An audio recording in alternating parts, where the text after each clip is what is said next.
Hi hello ನಮಸ್ಕಾರ. ನೀವು ನೋಡ್ತಾ ಇದ್ದೀರಾ ರಿಪಬ್ಲಿಕ್ ಕನ್ನಡ. ನಾನು ನಾಗೇಂದ್ರ ಬಾಬು. ಇವತ್ತು ನಮ್ಮೊಂದಿಗೆ ಒಬ್ಬ ವಿಶೇಷ ಅತಿಥಿ ಇದ್ದಾರೆ.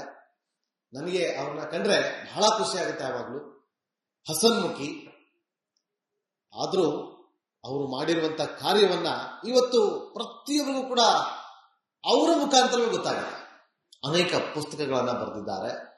ಹಾಗಂತ ಅವರು ಬರಹಗಾರ ಅಲ್ಲ. ಅನೇಕ ಚಾನೆಲ್ಗಳಲ್ಲಿ ಅವರ ಇಂಟರ್ವ್ಯೂಗಳು ಆಗ್ತಾ ಇರುತ್ತೆ. ಅವರು ಕಲಾವಿದ ಅಲ್ಲ. ಅವ್ರನ್ನ ಟೈಗರ್ ಅಂತ ಕರೀತಾರೆ. ನಿಮ್ಗೆ ಗೊತ್ತಾಗಿರ್ಬೇಕು ಯಾರು ಅವರು ಅಂತೇಳಿ.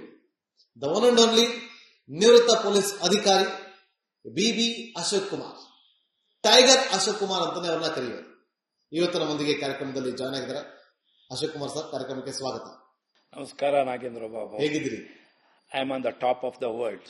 ನೀವು ಹೇಗಿದ್ದೀರಾ? ನಾನ್ ನೋಡಿ ಸರ್ ಹಾಗೆ ಇದ್ದೀನಿ, ಚೆನ್ನಾಗಿದ್ದೀನಿ. ಒಂದು 70+ ಆಗಿರ್ಬೋದು ಸರ್. ಈಗ ಐ ಆಮ್ 74 ನಾವು. ಬಟ್ ಅದು ನಿಜವಲ್ಲ ಕಾಣಿಸೋದಿಲ್ಲ. ಟೈಗರ್ ಅಂತ ಏನಕ್ಕೆ ಕರಿತಾ ಇದ್ದೀವಿ ಸರ್ ನಿಮ್ಮನ್ನ?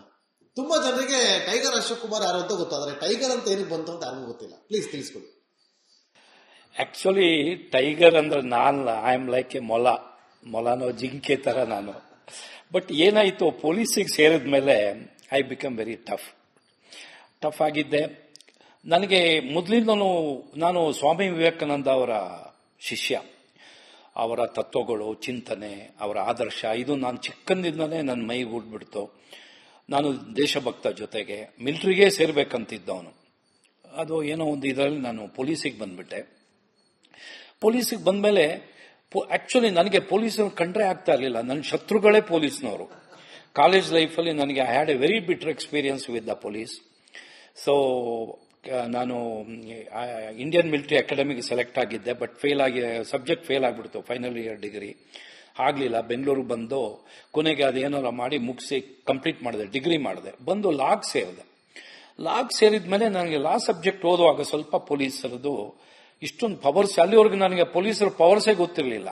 ಆಕ್ಚುಲಿ ನನ್ನ ಚೈಲ್ಡ್ಹುಡ್, ಕಾಲೇಜ್ ಎಲ್ಲ ಹಾಸನದಲ್ಲಿ. ನನಗೆ ದೊಡ್ಡ ಎಕ್ಸ್ಪೋಜರೇ ಸಿಕ್ಕಿರಲಿಲ್ಲ. ಬಟ್ NCC ನಾನು ಸ್ವಲ್ಪ ಟ್ರಾವೆಲ್ ಮಾಡಿದೆ. ಅವಾಗ ಪಹಲ್ಗಾಮ್ಗೆ ಹೋಗಿದ್ದೆ. ಈಗೇನು ಇವಾಗ ಇತ್ತೀಚೆಗೆ ಅಲ್ಲೊಂದು ದೊಡ್ಡ ಅನಾಹುತ ಆಯ್ತಲ್ಲ, ಅದೇ ಜಾಗದಲ್ಲಿ ನಮ್ಮ ಕ್ಯಾಂಪ್ ಇತ್ತು. 1 ತಿಂಗಳು ಕ್ಯಾಂಪಲ್ಲಿ. ಮತ್ತೆ ಮರಾಠ ಲೈಟ್ ಇನ್ಫೆಂಟ್ರಿ ಬೆಳಗಾಮಿಗೆ ಸುಮಾರು ಕ್ಯಾಂಪ್ಸ್ ಎಲ್ಲ ಹೋಗಿರೋದ್ರಿಂದ ನಾನು ನನಗೆ ಎಕ್ಸ್ಪೋಜರ್ ಸ್ವಲ್ಪ ಇತ್ತು. ಬಟ್ ಲಾಗ್ ಸೇರಿದ ಮೇಲೆ ನನಗೆ ಸ್ವಲ್ಪ ಪೊಲೀಸರ ಬಗ್ಗೆ ಒಂದು ಇದು ಬಂದು ಕೊನೆಗೆ 77ನೇ ಇಸ್ವಿಲಿ ನಾನು ಅಪ್ಲಿಕೇಶನ್ ಹಾಕಿದೆ. ನಾನು ಖರ್ಚು ಮಾಡಿದ್ದು ಕೇವಲ 27 ರೂಪಾಯಿ, 27 ರೂಪೀಸ್ ಖರ್ಚು ಮಾಡಿ ಸಬ್ ಇನ್ಸ್ಪೆಕ್ಟರ್ ಆದೆ. ನನಗೆ ಸೇರುವಾಗ ಮನಸ್ಸಿಗೆ ಅನಿಸ್ತು, ಪೊಲೀಸರ ಬಗ್ಗೆ ಅದು ಎಮರ್ಜೆನ್ಸಿ ಆಗಿತ್ತು. 75ರಿಂದ 77ರವರೆಗೆ ಎಮರ್ಜೆನ್ಸಿನಲ್ಲಿ ಪೊಲೀಸರು ಬಹಳ ವರ್ಸ್ಟ್ ಪೊಲೀಸನ್ನ ನೋಡಿಬಿಟ್ಟಿದ್ರು ಜನರು. ಪೊಲೀಸರಂದ್ರೆ ಭಯಭೀತರಾಗ್ತಾ ಇದ್ರು.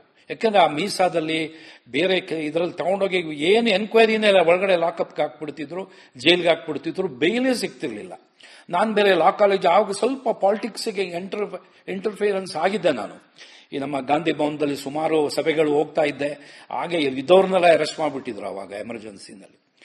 ಸೊ ನನಗೆ ಸೇರುವಾಗ ಒಂದು ಮನಸ್ಸಿಗೆ ಬಂತು, ಪೊಲೀಸರ ಬಗ್ಗೆ ಯಾವಾಗಲೂ ಒಂದು ನೆಗೆಟಿವ್ ಮೈಂಡ್ ಇದೆ ಎಲ್ರಿಗೂ. ನಾನೊಬ್ಬ ಒಳ್ಳೆಯ ಪೊಲೀಸ್ ಅಧಿಕಾರಿ ಆಗಬೇಕು.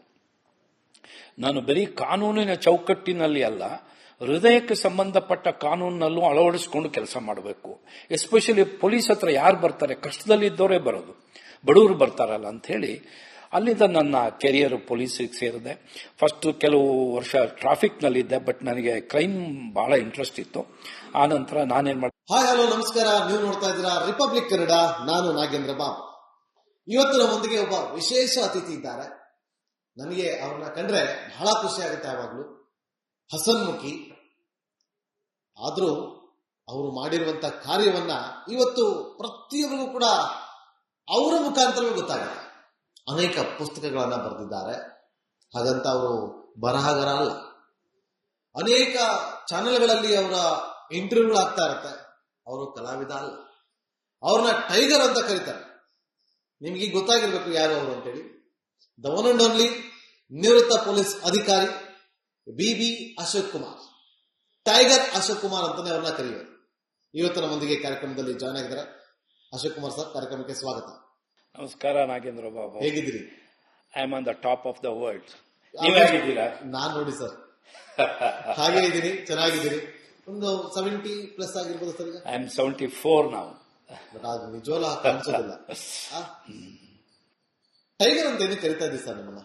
ತುಂಬಾ ಜನರಿಗೆ ಟೈಗರ್ ಅಶೋಕ್ ಕುಮಾರ್ ಯಾರು ಅಂತ ಗೊತ್ತು, ಆದ್ರೆ ಟೈಗರ್ ಅಂತ ಏನಕ್ಕೆ ಬಂತು ಅಂತ ಯಾರಿಗೂ ಗೊತ್ತಿಲ್ಲ. ಪ್ಲೀಸ್ ತಿಳಿಸ್ಕೊಡಿ. ಆಕ್ಚುಲಿ ಟೈಗರ್ ಅಂದ್ರೆ ನಾನು ಐ ಆಮ್ ಲೈಕ್ ಎ ಮೊಲಾನೋ ಜಿಂಕೆ ತರ ನಾನು. ಬಟ್ ಏನಾಯ್ತು, ಪೊಲೀಸಿಗೆ ಸೇರಿದ ಮೇಲೆ ಐ ಬಿಕಮ್ ವೆರಿ ಟಫ್ ಆಗಿದ್ದೆ. ನನಗೆ ಮೊದಲಿಂದನೂ ನಾನು ಸ್ವಾಮಿ ವಿವೇಕಾನಂದ ಅವರ ಶಿಷ್ಯ. ಅವರ ತತ್ವಗಳು, ಚಿಂತನೆ, ಅವರ ಆದರ್ಶ ಇದು ನಾನು ಚಿಕ್ಕಂದಿಂದಲೇ ನನ್ನ ಮೈಗೆ ಹುಡ್ಬಿಡ್ತು. ನಾನು ದೇಶಭಕ್ತ, ಜೊತೆಗೆ ಮಿಲಿಟರಿಗೆ ಸೇರ್ಬೇಕಂತಿದ್ದವನು. ಅದು ಏನೋ ಒಂದು ಇದರಲ್ಲಿ ನಾನು ಪೊಲೀಸಿಗೆ ಬಂದ್ಬಿಟ್ಟೆ. ಪೊಲೀಸಿಗೆ ಬಂದ್ಮೇಲೆ ಆಕ್ಚುಲಿ ನನಗೆ ಪೊಲೀಸರು ಕಂಡ್ರೆ ಆಗ್ತಾ ಇರಲಿಲ್ಲ. ನನ್ನ ಶತ್ರುಗಳೇ ಪೊಲೀಸ್ನವರು. ಕಾಲೇಜ್ ಲೈಫಲ್ಲಿ ನನಗೆ I had A very bitter experience with the police.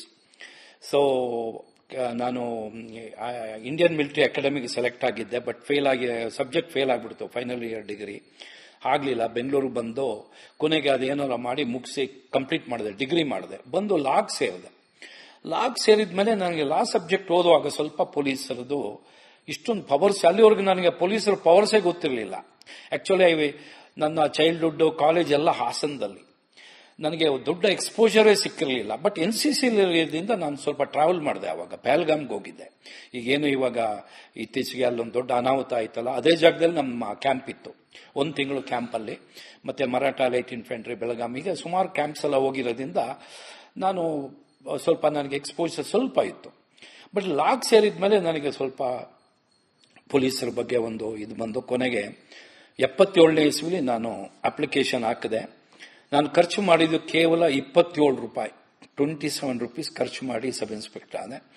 ನನಗೆ ಸೇರುವಾಗ ಮನಸ್ಸಿಗೆ ಅನಿಸ್ತು ಪೊಲೀಸರ ಬಗ್ಗೆ. ಅದು ಎಮರ್ಜೆನ್ಸಿ ಆಗಿತ್ತು. 75ರಿಂದ 77ರವರೆಗೆ ಎಮರ್ಜೆನ್ಸಿನಲ್ಲಿ ಪೊಲೀಸರು ಬಹಳ ವರ್ಸ್ಟ್ ಪೊಲೀಸನ್ನ ನೋಡಿಬಿಟ್ಟಿದ್ರು ಜನರು. ಪೊಲೀಸರಂದ್ರೆ ಭಯಭೀತರಾಗ್ತಾ ಇದ್ರು. ಯಾಕಂದ್ರೆ ಆ ಮೀಸಾದಲ್ಲಿ ಬೇರೆ ಇದರಲ್ಲಿ ತಗೊಂಡೋಗಿ ಏನು ಎನ್ಕ್ವೈರಿನೇ ಒಳಗಡೆ ಲಾಕಪ್ಗೆ ಹಾಕ್ಬಿಡ್ತಿದ್ರು, ಜೈಲ್ಗೆ ಹಾಕ್ಬಿಡ್ತಿದ್ರು, ಬೇಲೇ ಸಿಗ್ತಿರ್ಲಿಲ್ಲ. ನಾನು ಬೇರೆ ಲಾ ಕಾಲೇಜ್ ಆವಾಗ ಸ್ವಲ್ಪ ಪಾಲಿಟಿಕ್ಸ್ಗೆ ಇಂಟರ್ಫಿಯರೆನ್ಸ್ ಆಗಿದ್ದೆ. ನಾನು ಈ ನಮ್ಮ ಗಾಂಧಿ ಭವನದಲ್ಲಿ ಸುಮಾರು ಸಭೆಗಳು ಹೋಗ್ತಾ ಇದ್ದೆ. ಹಾಗೆ ಇದ್ದವ್ರನ್ನೆಲ್ಲ ಅರೆಸ್ಟ್ ಮಾಡಿಬಿಟ್ಟಿದ್ರು ಅವಾಗ ಎಮರ್ಜೆನ್ಸಿನಲ್ಲಿ. ಸೊ ನನಗೆ ಸೇರುವಾಗ ಒಂದು ಮನಸ್ಸಿಗೆ ಬಂತು, ಪೊಲೀಸರ ಬಗ್ಗೆ ಯಾವಾಗಲೂ ಒಂದು ನೆಗೆಟಿವ್ ಮೈಂಡ್ ಇದೆ ಎಲ್ರಿಗೂ. ನಾನೊಬ್ಬ ಒಳ್ಳೆ ಪೊಲೀಸ್ ಅಧಿಕಾರಿ ಆಗಬೇಕು. ನಾನು ಬರೀ ಕಾನೂನಿನ ಚೌಕಟ್ಟಿನಲ್ಲಿ ಅಲ್ಲ, ಹೃದಯಕ್ಕೆ ಸಂಬಂಧಪಟ್ಟ ಕಾನೂನಲ್ಲೂ ಅಳವಡಿಸಿಕೊಂಡು ಕೆಲಸ ಮಾಡಬೇಕು. ಎಸ್ಪೆಷಲಿ ಪೊಲೀಸ್ ಹತ್ರ ಯಾರು ಬರ್ತಾರೆ, ಕಷ್ಟದಲ್ಲಿದ್ದವರೇ ಬರೋದು, ಬಡವರು ಬರ್ತಾರಲ್ಲ ಅಂತ ಹೇಳಿ ಅಲ್ಲಿಂದ ನನ್ನ ಕೆರಿಯರ್ ಪೊಲೀಸಿಗೆ ಸೇರಿದೆ.